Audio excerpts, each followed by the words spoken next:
मौलाना की तो ऐसे लग रहा है कि दोनों तरफ चांदी हुई कि पाकिस्तान तहरीक इंसाफ पहले आई और इधर फिर जरदारी साहब और वज़ीर आज़म भी पहुंच गए। क्या उनको ये भी डर था कि पाकिस्तान तहरीक इंसाफ के साथ मौलाना ऑन बोर्ड होने जा रहे हैं, तो वो खौफ भी कहीं लाहक हुआ? और इस पे महमूद अचकज़ई साहब मुस्लिम लीग नून के साथ राब्तों की तस्दीक कर रहे हैं कि बातचीत चल रही है।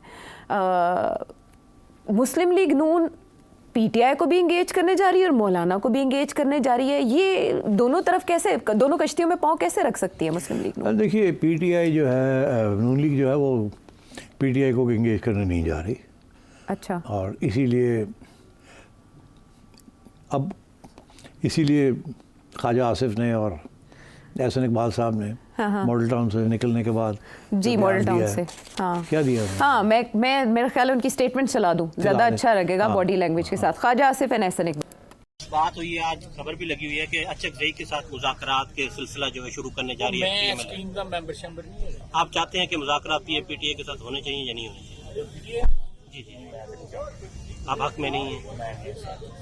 इमरान खान साहब और उनका तर्ज सियासत, उसके साथ मुज़ाकरात उस वक्त तक नहीं हो सकते जब तक कि वो 9 मई के ऊपर कौम से और हमारे कौमी सलामती के इदारों से माफ़ी नहीं मांगते। 9 मई पाकिस्तान का 9 सितंबर था कि जिस दिन एक जमात ने वो कुछ किया जो आज तक पाकिस्तान के दहशत गर्दों को भी करने की जुर्रत नहीं हुई थी। जबकि जो अंदरूनी ज़राए हैं मुस्लिम लीग नून के, वो ये कह रहे हैं कि मुस्लिम लीग नून की तरफ से फ़ैसला किया गया है कि मौलाना महमूद अचकज़ई और दीगर सियासी रहनुमाओं से बातचीत जारी रखी जाएगी, कोशिश की जाएगी कि कनेक्ट किया जाए।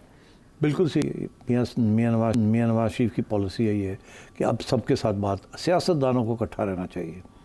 इसलिए वो ये समझते हैं कि अचकज़ई साहब को भी साथ लेके चलना चाहिए।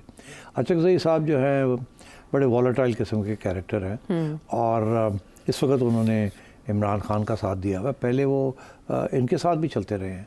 तो अब सिचुएशन ये है कि अचकज़ई साहब तो हमेशा तैयार होते हैं टू लीड अ डेलीगेशन और टू स्टार्ट टॉक्स। अच्छा।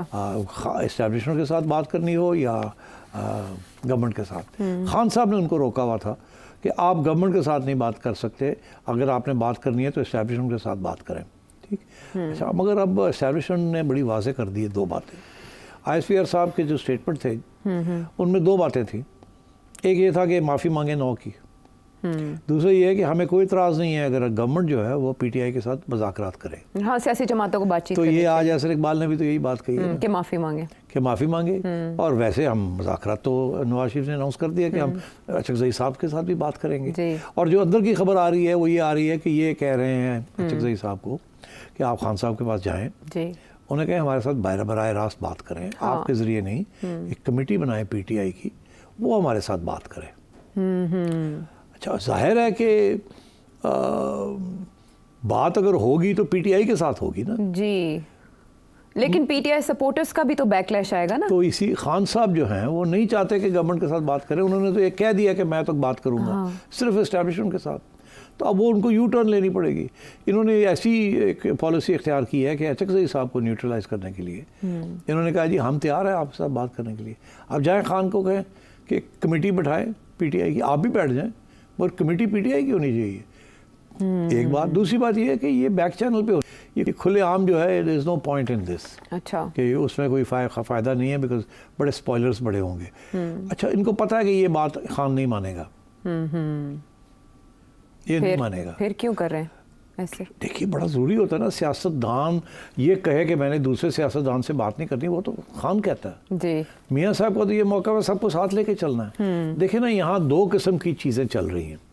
एक तरफ इमरान खान कह रहा है कि establishment is the real power, उन्हीं से बात होगी और किसी से नहीं होगी जी।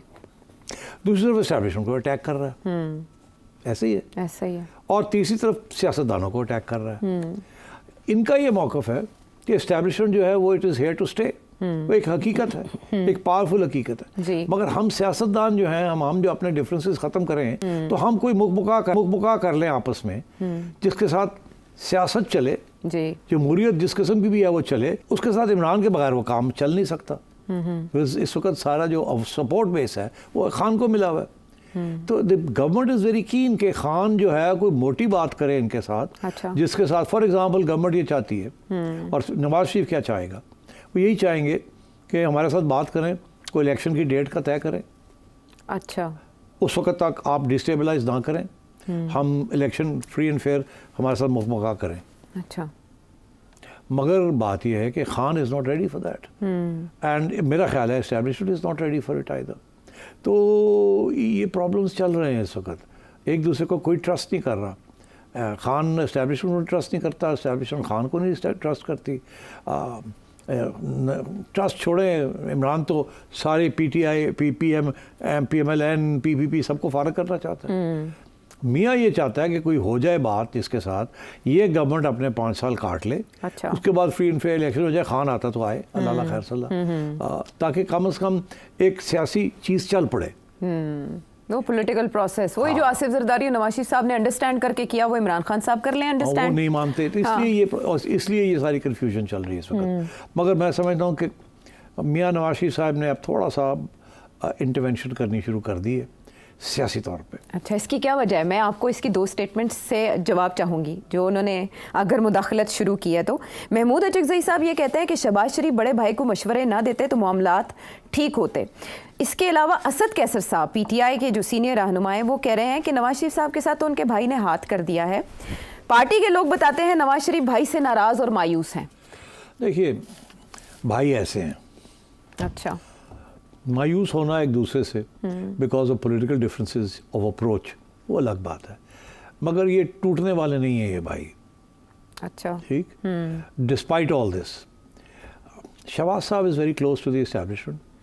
मियाँ साहब को 3 दफ़ा एस्टैब्लिशमेंट की तरफ से धक्के लगाए गए हैं, तो जाहिर है अप्रोच फ़र्क है।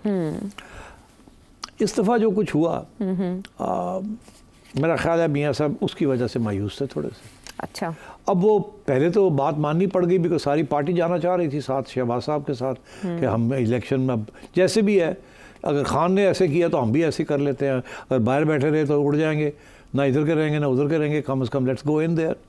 तो मियाँ साहब was not in favour but मान गए, फिर और क्या करते, चॉइस क्या थी, बाहर बैठने के साथ भी तो कुछ नहीं मिलता था ना जी। और खाना वापस आ जाता तो फिर उसने वही हरकतें करनी थी जो पहले की थी उसने, तो ठीक है ना। तो वो ये फिर मजबूरी के तहत ये सब कुछ हुआ। अब वो मजबूरी के तहत हुआ तो सही, मगर पॉपुलैरिटी और गिर गई है नून लीग की, और ख़ुसूसन मियाँ नवाज शरीफ साहब तो बिल्कुल ही साइड लाइन हो गए जी। तो मेरा ख्याल है मियाँ साहब ये इम्प्रेशन देना चाह रहे हैं आवाम को भी, और कि भाई देखें गवर्नमेंट अपनी जगह पे, मगर मेरी हमदर्दियाँ जो हैं वो मेरे सपोर्ट बेस के साथ हैं। I am still with you, ये कुछ मजबूरी है जिसके तहत हमें ये करना पड़ा। अच्छा। और अभी भी मैं आपके लिए लड़ रहा हूँ, मैं सियासतदानों के लिए लड़ रहा हूँ, मैं सियासत के लिए लड़ रहा हूँ, मैं जमहूरियत के लिए लड़ रहा हूँ, मैं आपको रिलीफ देने के लिए लड़ रहा हूँ, जो कुछ हो सक रहा है मैं कर रहा हूँ। और इसके साथ कुछ लोग खुश नहीं हैं, मगर उसके बावजूद मैं ये कर रहा हूँ। ठीक। और यह जाहिर है अब शहबाज साहब जो है बड़े मुश्किल है उनका रोल। एक तरफ इस्टेब्लिशमेंट बैठी है, एक तरफ भाई बैठा है, ठीक है। भाई जो है वो भाई जो है वो शहबाज को भी सपोर्ट कर रहा है, अपनी बेटी को भी सपोर्ट कर रहा है, बेटी और शहबाज के दरमियान भी इश्यूज हैं, बैलेंस। तो भाई की जो पोजीशन है is like an overall grandfather father. मगर शहबाज साहब जो है उन्होंने जो कमिटमेंट्स की हैं इस तरफ, उनको फुलफिल करने के लिए भाई को समझाना पड़ता है, भाई उनको वापस समझाता है, फिर वो उधर भागते हैं, वो he is in a difficult situation. ठीक। एंड वो बस बैलेंसिंग एक्ट चल रहा है। हाँ। और उसमें ख्वाजा आसिफ जैसे लोग, एहसन इकबाल जैसे लोग, अब ख्वाजा साहब जो हैं वो मियाँ साहब के भी बड़े करीब हैं, एस्टैब्लिशमेंट के भी बड़े करीब हैं, like Shahbaz, he is actually a member of the party but closer to the Shahbaz line of thinking. Okay. Because वो close to the establishment है ना। इसी तरीके के साथ एहसन इकबाल साहब हैं, वो भी एक प्रोफेशनल हैं, उनको भी इस्टेब्लिशमेंट का जो है एहसास है कि वो कितने पावरफुल हैं कितने नहीं हैं, एंड सो ऑन। तो ये टीम है बेसिकली जो चला रही है इस वक्त गवर्नमेंट को, वो शहबाज साहब की टीम है, ठीक। मगर पीछे बाहर बैठे हुए हैं नवाज शरीफ साहब, वो अब भाई को कहते हैं कि ऐसे देखो ना, ये है वो है फलाना है।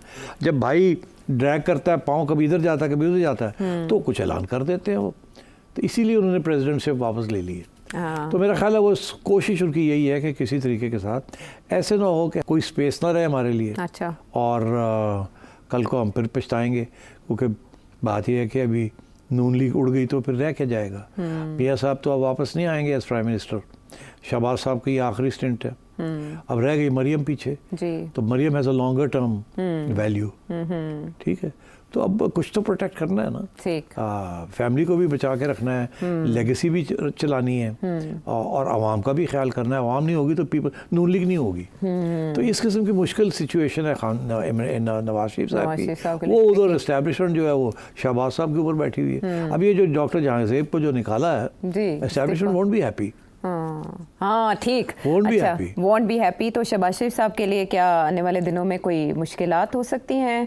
ये सवाल है अपनी जगह पर हम, लेकिन जिस नमाज बास कैम की जिस तरह डिफरेंस ऑफ ओपिनियन की बात करें या पॉलिसी की, उसकी तायीद यूँ होती है कि एहसन इकबाल साहब और ख्वाजा आसिफ हामी नहीं हैं पाकिस्तान तहरीक इंसाफ के साथ जाने के। एक माफ़ी का मुतालबा कर रहा है और दूसरा चाहता ही नहीं कि मुज़ाकरात हो या बातचीत हो। जबकि दूसरी तरफ हम देख रहे हैं कि राना सनाउल्लाह को टास्क मिला है कि वो राब्ते करें महमूद अचकज़ई साहब से और फिर डायरेक्ट राब्तों का कोई रास्ता खोला जाए। तो इससे पता चलता है आपको दोनों कैंप्स में सोच का तफावत।